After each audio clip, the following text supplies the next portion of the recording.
तन्हौना अनिल मुनकरि व तु'मिनूना बिल्लाह वक़ाल रसूलुल्लाह सल्लल्लाहु अलैहि वसल्लम लगदवतुन फ़ी सबीलिल्लाहि औ रौहा खैरुम मिनद दुनिया व मा फ़ीहा। मुहतरम बुजुर्गों, दोस्तों, अल्लाह ताला ने हम सबको मगरिब की नमाज बाजमात पढ़ने की तौफ़ीक़ अता फरमाई और उसके साथ साथ दीन की फ़िक्र लेकर दीन की मजलिस में बैठने के लिए भी तौफ़ीक़ अता फरमाई। अल्हम्दुलिल्लाह गनाव bi sante Allah tabaraka wa ta'ala jàngale na ci aaya alquran ci borom bi subhanahu wa ta'ala di wax mu ne xeet bi moom moo gën ci xeet yi dañoo génne ngir nit ñi ñi digle lu baax ñi tere lu bon mu fekk ñi nekk ñi nga xam ni moom moo ñoo gën mu fekk ñi nga xam ni dañoo gëm borom bi subhanahu wa ta'ala gannaaw loolu tamit mu jàng benn hadis waaye mu ne ñu dolli sant borom bi subhanahu wa ta'ala mi nga xam ni moom moo ñu yombal ñu julli timis ci mbooloo waaye gannaaw julli mbooloo boobu Allah tabaraka wa taala yombal ñu ba léegi ñu mun a toog ci jotaay bi nga xam ne dañ ciy fàttali borom bi subhanahu wa taala। हम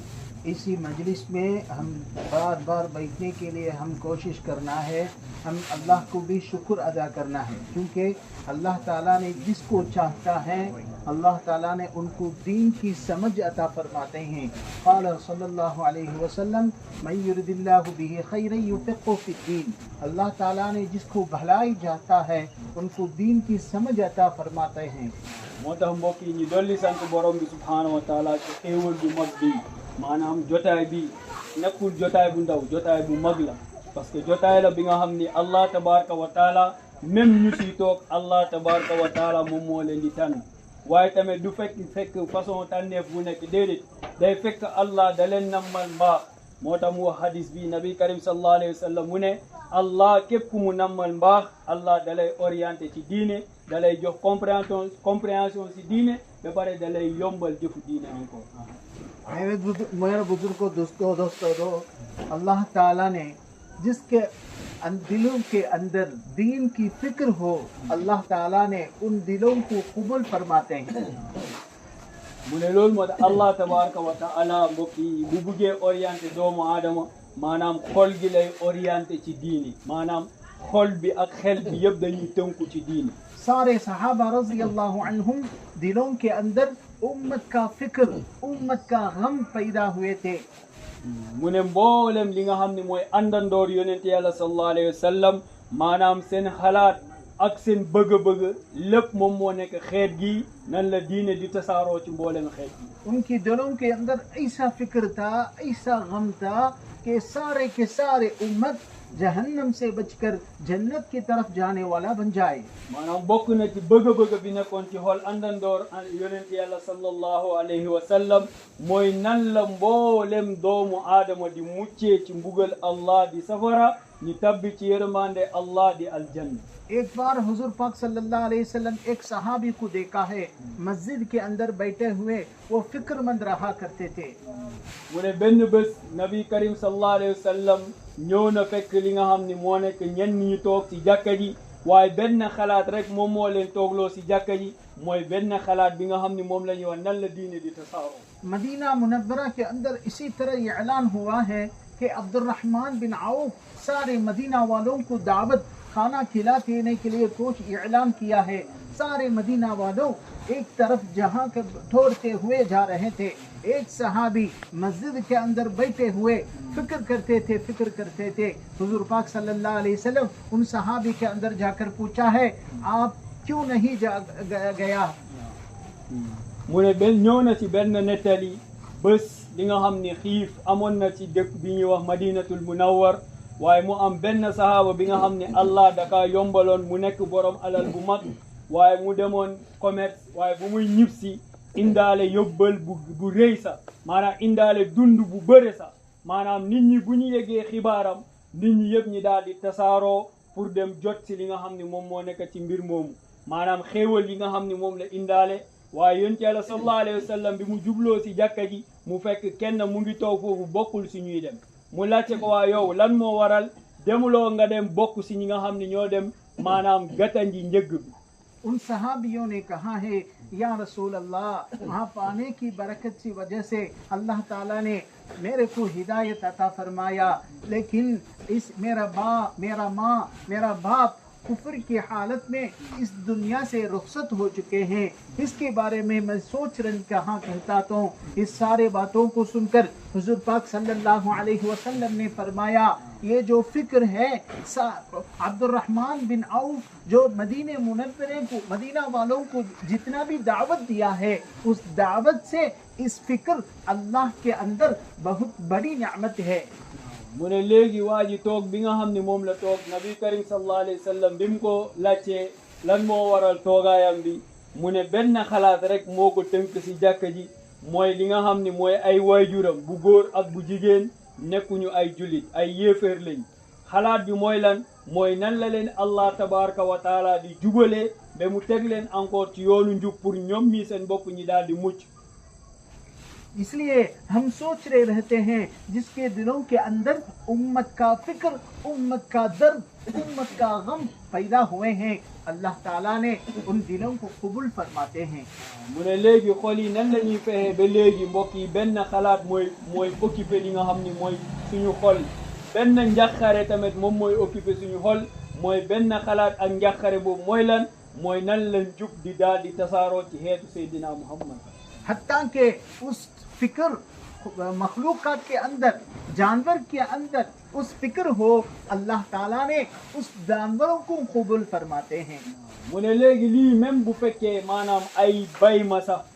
joroon nañ façon xalaat bii nii waaye allah tabaraka wa taala sabab xalaat bu ñu am rek pour léegi njub nu muy tasaaro wala doomu aadama ni ñu amee njub allah nettali na seeni mbir ci li nga xam ni mooy téere bu tedd bi. Allah yëkkati na leen teddal na leen waaye ngir sabab benn xalaat mooy xalaatu njub.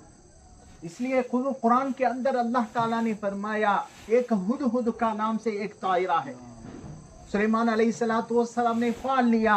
एक बार इस तायरा गुम हो गया, सुलेमान अलैहिस्सलाम ने अज़म किया है जब इस तायरा वापस आएंगे हम ज़बह कर दूंगा। mu ne ñoo na ci nettali picc boobu ñuy wax hudhud dafa bokkoon ci gàngooru Seydina Suleymaan alayhi salaam. bés mu daal di dem fekk tàggoowul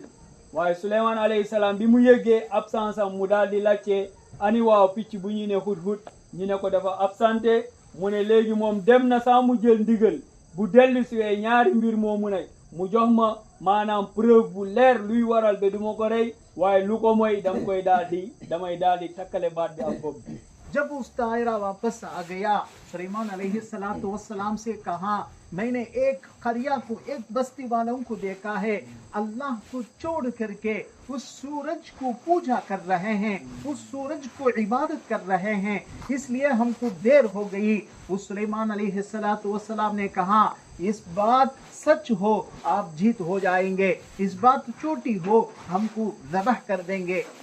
mu ne ci noonu bi mu dellusee mu daal di wax ne Seydina Suleymaan indil naa la xibaar boo xam ni yow sa bopp sa jotuloo ko. jóge naa ci benn dëkk boo xam ni ñoo ngi jaamu naaj,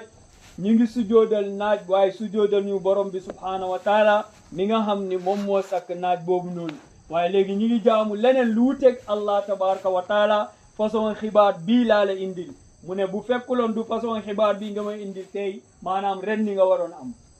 Suleman अलैहिस्सलाम ने मालूम किया है, इस बात सच है। जब सुलेमान अलैहिस्सलाम दावत देने के लिए रिसालत भेजा है, उस पूरे के पूरे अहल क़रिया ईमान लाते हैं। इसलिए मैं सोच रहे हैं इस दिलों के अंदर छोटी सी छोटी तायरा उस पूर है, उस दिलों के अंदर अल्लाह ताला ने गम पैदा किया, उस पूरे बस्ती वालों हिदायत पर आ गया है। li nga xam ne moom moo nekk Souleymane si saa si bu mu jotee xibaar boobu mu jox ko benn bataaxal pour mu yóbbu waa dëkk bi, maanaam mu invité leen woo leen pour ñu ñëw jëbbalu ci borom bi subhaanahu wa taala, ñu tuub ñu nekk jullit. ñëw nañ ñu jëbbalu ñu tuub ñu nekk ay jullit, waaye lan moo nekk sabab seen tuub? benn picc bi nga xam ne boo ko waree ngëpp sa du fees sa ñaari loxo yi. sabab xalaatam ak njaqareem pour ñii nan la ñuy génnee ci mooy yàlla ak bokkaale borom bi ñi daal di am jub, sabab boobu yàlla utiliser ko ba mu jubal mboolem dëkk lëm. इसलिए हम आज से आज़म करेंगे, जहन सोर के इज्तिमा आने वाले हैं, जहनसोर के इज्तिमा इस जुलाई की 31 और अगस्त की 1 तो तारीख में इंशाअल्लाह इज्तिमा आने वाले हैं। हम हमारा तरफ से हम 5 और 10 साथी इज्तिमा की पंदल में लेकर आने के लिए हम अज़म करेंगे। loolu moo tax incha allah sabab xalaatu njub bi nu muy tasaaroo sabab yooyu moom mooy tax ñi amal ay daje dina am bu mag maanaam fii ak le 31 jàpp premier ba le 2 li nga xam ni biir Ziguinchor daje la boo xam ni daje diine la waaye daje xalaat pour nan la njub di daal di tasaaroo ci mboolem àdduna सिर्फ डेट तयन हुआ है लेकिन मकान इंशाअल्लाह फिर हम बता देंगे। अब जिस तयन होने के बाद हम सारे हर घर में हम टूक सारी की सारी बातों साथियों को हम खबर दे देंगे। पता नहीं जिस कलाम को सुनकर अल्लाह ताला ने जिस बातों से हमको हिदायत फैसला कर दिया हम मालूम नहीं है, क्योंकि हुजूर पाक सल्लल्लाहु अलैहि वसल्लम ने कहा या अली आपकी वजह से एक ही साथी हिदायत पर आ जाए खैरुल लक मिन हुमरि निअम, सारे के सारे फरिश्तों की आपको बेहतर है। mais léegi incha allah pour njub boobu maanaam ba léegi daje yooyu noonu naka lay mun a maanaam daje ndar képp li nga xam ne moom moo nekk Ziguinchor mooy ñu fexe ñi daal di koy yëgal nit ñi maanaam kër par kër nit par nit képp ku ñu jot daje rek incha allah bërëb maanaam waxtu bu mu war a am mooy jàpp nañ ko jëlee ko le 31 ba le 2 waaye léegi bërëb bi nga xam ne moom lay amee bërëb boobu moom moo leeragul mais fii ak ay waxtu incha allah balaa ñu fiy jóg incha allah bu neexee yàlla waxtu bi dinañ ko daal di wax waaye yëpp bërëb bi dinañ ko daal di yëgal nit ñi waaye ñu fexe incha allah nit ñi ñu yëg ko le maximum possible। हम हर साथियों से मुलाकात करके हम खबर देंगे कि आप इज्तिमा की पंदल आ जाओ। जिस साथी आने के बाद उन बातों को सुनकर हिदायत पर आ गया वो जितने अमल करेंगे सारे के सारे सवाब हमको भी अल्लाह ताला ने लिखेंगे। mais léegi yëgal bu ñuy yëgal nit ñi pour ñu dem si daje boobu su ñu demee si daje boobu yàlla mun na am si daje boobu sax mu orienté leen ba léegi jubal leen ba léegi ñu taxaw si góorgóorlu diine loolu laa fàtte woon sànq mu ne yonent yàlla sallallahu alayhi wa sallam dafa ne Ali boo nekkee sabab bi benn nit mu daal di jub mu ne loolu moo gën gët ci gëlëm boobu alal aduna ak lu ci biiram nga def effort rek pour nit ki mu daal di fekkee façon daje yooyu wala muy toog si daje yooyu ba léegi mu jëlal boppam décision pour liggéeyal diine mbokk yi ñaata teew moom moo nekk sa kanam पता नहीं किस बात से अल्लाह ताला ने हिदायत फैसला किया हमको पता नहीं है। उमर बिन खत्ताब रज़ी अल्लाह अन्हु हुज़ूर पाक सल्लल्लाहु अलैहि वसल्लम की कत्ल करने की इरादा से तलवार लेकर वापस आ गया। अल्लाह ताला ने उस वापस को हिदायत फैसला किया है। हम हर साथियों को खबर देना है कि इज्तिमा पर आ जाओ। अल्लाह ताला ने उस कलाम में फिर अल्लाह ताला ने उस बातों को अल्लाह ताला ने उस जुहूदों को अल्लाह ताला ने हिदायत फैसला कर दिया। हम कोशिश करते रहना। हुजूर पाक सल्लल्लाहु अलैहि वसल्लम को अल्लाह ताला ने फरमाया इन्नमा अलैकल बलाग, आप दावत देते रहो हम हिदायत फैसला कर देंगे। mu ne moo tax incha allah ñu daal di yëgal nit ñi njub ci loxo borom bi la nekk moo tax Omar ibn al-Khattab radiyallahu anhu bés bu mu jëlee décision pour dem jaamaaroo ak Seydina Muhammad sallallahu alayhi wa sallam pour rey ko waaye sabab jóg boobu ak décision bi mu jël noonu moo tax Allah tabaraka wa taala mu mujjee ko soppi li nga xam ne moo nekk décision boobu ba pare mu mujjee tuub nekk li nga xam ne moom moo nekk jullit mbokk yi ku yàlla di jox njub yàlla rek moom moo ko xam waaye lu yàlla joxe ndigal mooy nañu jottali comme ni mu wax Seydina Muhammad sallallahu alayhi wa sallam mu ne yow jottali rek lañ la yëg di digal maanaam ndigal bi mooy jottali kuy jot ak kuy topp loolu ci loxo borom bi la nekk moo tax incha allah ñu daal di yëgal पता नहीं किस अल्फाज किस कलाम पर अल्लाह ताला ने किस साथियों को हिदायत फैसला कर दिया हमको मालूम नहीं है। खालिद बिन वलीद अल्लाह की तलवार की खुन्नियत नामों पे खालिद बिन वलीद रज़ी अल्लाह अन्हु हिदायत अल्लाह ताला ने फैसला किस बात पर किया है। हुजूर पाक सल्लल्लाहु अलैहि वसल्लम की एक ही बात है। खालिद बिन वलीद को हिदायत पर आने के लिए वक्त अब तक नहीं आया। हुजूर पाक सल्लल्लाहु अलैहि वसल्लम सिर्फ एक ही बात किया इस बात पर अल्लाह ताला ने खालिद बिन वलीद रज़ी अल्लाह अन्हु खूब सुना है और फौरन अल्लाह को इस्लाम को कबूल किया है, उनको जिंदगी बदल दिया है। हम पता नहीं किस बात पर अल्लाह ताला ने हिदायत फैसला किया है करेंगे, हमको मालूम नहीं है, हम कोशिश करते रहना। moo tax jottali rek la ñu am may kuy matal mbir mi mooy borom bi subhaanahu wa taala mu ne ñëw na ci nettali Xaalid bin Walid jamono bi nga xam ni yéeféer yi jàkkaarloo nañ ak jullit yi sabab defet jullit yi ci loxoom la jógee waaye yonent Yàlla sallallahu alayhi wa sallam ay kaddu rek la jëmale ci moom mu ne kii de ak xereñaay bi ko borom bi subhaanahu wa taala jox ba léegi xereñaay boobu mayu ko pour mu mun a ràññetle ba léegi mu daal di accepté li nga xam ne mooy islam sabab kaddu yooyu bu mu demee ba léegi mu topp ci nopp Xaalid bin Walid ni ki yonente bi ci boppam moom moo ko wax loolu mu ne loolu moo nekk sabab ba léegi dundam mu daal di changé mbokk yi loolu moo tax xamuñu ku yàlla di jubal xamuñu ku yàlla di jox décision pour taxaw dimbale islam mbokk yi nañu wax ak nit ñi ñu soññante ak ñoom इंशाल्लाह आज से हम नियत करेंगे, हम हर दिन में हर साथियों को हम दावत देना है, दावत देते रहेंगे, क्योंकि अल्लाह ताला ने खैर उम्मत का परवाना सिर्फ उम्मत मुहम्मदिया को दिया है और दीगर उम्मतों को नहीं दिया है। कुरान पाक में अंदर फरमाया कुंतुम खैर उम्मतिन उखरिजत लिन्नास तअमुरून बिल मारूफ व तनहौना अनिल मुनकर व तु'मिनून बिल्लाह। mu ne moo tax incha allah ñu góorgóorlu ñu jottali xibaar bi na tasaaroo ñëpp nañ si jot incha allah ku yàlla mën loo rek incha allah ku yàlla namal ci moom incha allah mbaa yàlla tabaraka wa taala dina ko orienté moo tax lu ñu yàlla jox comme ndigal mooy ñun nañ jottali parce que ñooy xeet bi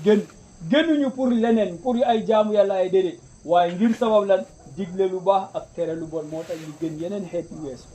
इंशाल्लाह अंतुम मुस्तइदून इंशाल्लाह इंशाल्लाह moo tax इंशाल्लाह ñu ñëpp am nañ pare nañ इंशाल्लाह pour jottali xibaar कौन कौन का साथी इस दिमा को आने के लिए तैयार है बता देना। mu ne kan moo pare इंशाल्लाह mooy daje boobu bu ñuy wax ni इंशाल्लाह mu ñëw teewee ko le 31 le 1er jàpp 2 इंशाल्लाह हमारे साथ कम से कम 5 और 10 साथी लेकर आना है। kan moo am yéene इंशाल्लाह dina fexe buy dem encore dina yóbbaale juróom wala fukki nit इंशाल्लाह। हुजूर पाक सल्लल्लाहु अलैहि वसल्लम हरीस था, उम्मतों पर हरीस था, हिदायत आने के लिए हम भी हरीस होना है। mu ne loolu moo tax yonent Yàlla sallallahu alayhi wa sallam ku xëroon la si njubu xeet bii nii mbokk yi xër boobu dañ ko war a donn ci Seydina Muhammad sallallahu alayhi wa sallam। आने वाले जो इज्तिमा है सिर्फ पुराना साथियों को नहीं है, शर्त नहीं है 3 दिन जाना पड़ता है, गश्त करना पड़ता है, ऐसा नहीं है। सारे के सारे लोगों इस इज्तिमा पर आना, हिदायत लेकर जाना। maanaam daje boobu nekkul daje moo xam ni maanaam ancien ñi nga xam ni ñoo yàgg ci effort bi ñoo yàgg di def góorgóorlu bi wala ñoo gën a ay ñeenti weer déedéet daje bi pour daje jullit yi yëpp la koo xam ni mus na génn donte ñetti fan la donte dafay participer ci waxtaan wi ñuy am ci jàkka yi ci programme yi gën a dem ziyaare nit ñi donte day déglu li nga xam ne mooy taalim si jàkka ji ñu ngi invité mboolem li nga xam ne mooy jullit yi incha तैयार है इंशाल्लाह। allah yëpp am nañ pare nañ incha allah अल्लाह ताला ने कबूल अता yal na फरमा। yàlla nangul ñu अल्लाह ताला ने बार बार हम सबको सारे लोगों को हिदायत आने पर हमको अल्लाह ताला ने सबब अता फरमा। yal na yàlla def ñu sabab hidaaya ci mboolem li nga xam ne अल्लाह ताला ने हमारा कारोबारों को बरकत अता फरमा। yal na yàlla barkeel li nga xam ne mooy suñu wutum dépense suñu हमारा बीवी बच्चों को अल्लाह ताला ने शिफा अता फरमा, yal na yàlla may wérgu yaram mboolem suñu doom yi ak suñu तंदुरुस्ती अता फरमा। yàlla def wàcce barke encore इस आने वालों इज्तिमा को जितने साथी कोशिश कर रहे हैं उस कोशिशों को अल्लाह ताला ने कबूल अता फरमा। ñëpp ñu war a ñëw si daje boobu yàlla daal di dugal leen si daje boobu mu dugal mboolem waa gox इस आने वाले इज्तिमा पर कौन कौन साथी फिक्र करते हैं, उस हरीस होते हैं, इस सारे दिलों को अल्लाह ताला ने कबूल अता फरमा। képp koo xam ne am na si njàqare def na si ñaan def na ci ay effort yal na ko yàlla nangu yal na ko yàlla barkeel بارك الله سبحان الله وبحمده سبحانك اللهم وبحمدك نشهد أن لا إله إلا أنت ونستغفرك ونتوب إليك سبحان ربك رب العزة عما يصفون